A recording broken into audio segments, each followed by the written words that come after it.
Before we begin, slow everything down. These stories aren't meant to shock you quickly. They build, they linger. They're the kind of experiences people replay years later, usually when they're alone. Take a breath and listen carefully. Story 1. The job interview that never ended. I was desperate for work. That's important to understand. When you're desperate, you ignore things you shouldn't. I found the listing online. No company name, just an address and a time. Interview, 1 position available.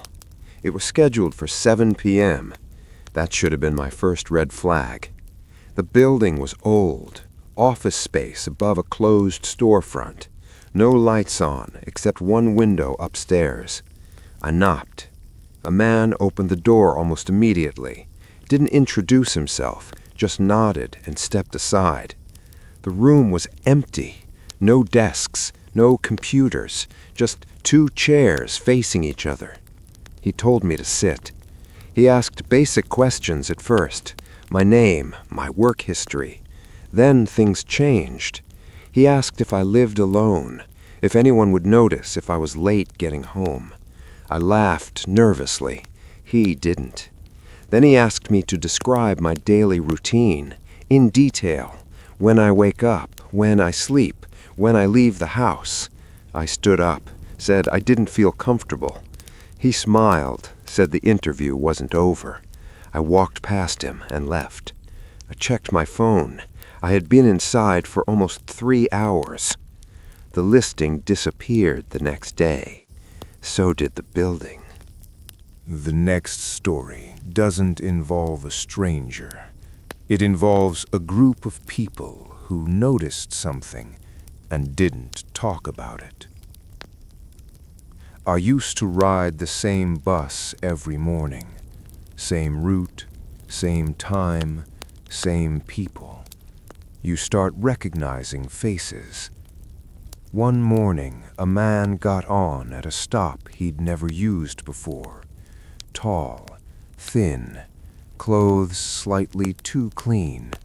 He stood in the aisle, didn't sit, didn't hold the rail. The bus turned. He didn't move.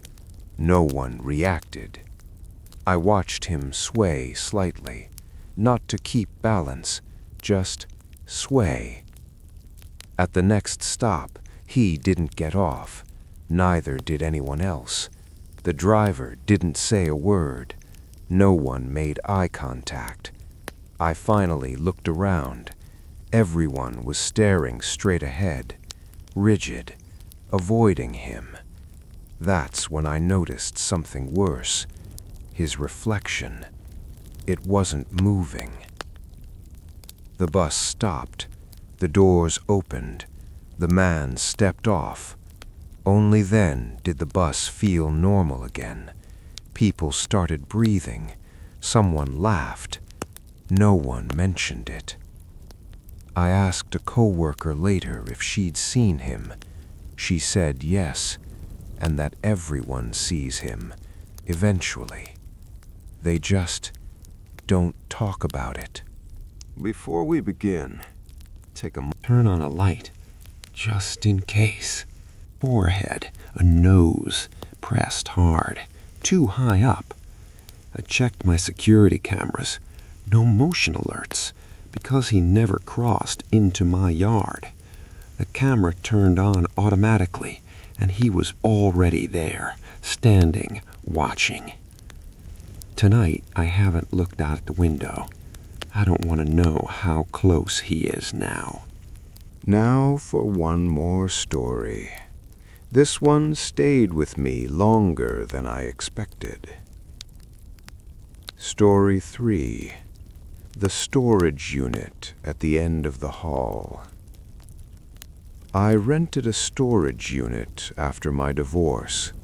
Cheap place, poor lighting, long concrete hallways. Mine was the last unit. Every time I went there, I felt rushed, like I wasn't supposed to stay long. One night, I noticed my lock was warm. Not broken, just warm. Inside, nothing was missing, but something was different. Boxes had been shifted, slightly, like someone looked through them carefully. I told the manager. He checked the cameras, said nothing showed up.